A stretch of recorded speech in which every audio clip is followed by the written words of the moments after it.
Айжан 6 Б сынып оқушысы. Мен қысқы каникулда Қасым Қайсеновтың «Жау тылындағы бала» атты әңгімесін оқыдым. Бұл әңгімеде оқиға Украина жерінде басталады. Майор Мергенбаевтың жұбайы Жамал мен оның ұлы Серік оған қонаққа келеді, бірақ көп ұзамай 1941 жылы 22 маусымда соғыс басталып кетеді.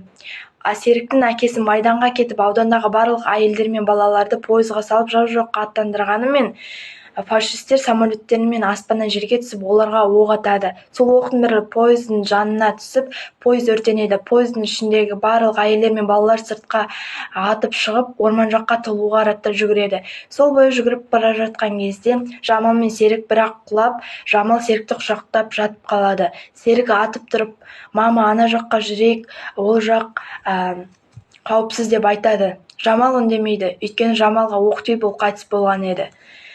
Серік Жамалдың өзін, яғни анасының қайтыс болғанын біліп, қатты жылайды.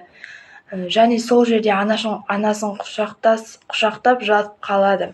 Оны көрген майордың жұбайы Анна мен оның ұлы Борис сол жерде ғана Серікке жүгіріп барып, Серікті өздерімен бірге ертіп алып кетеді.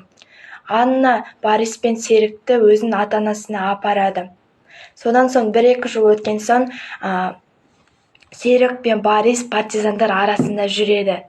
Серікті атты жақсы мінетінін біліп, оны барлаушы қылады.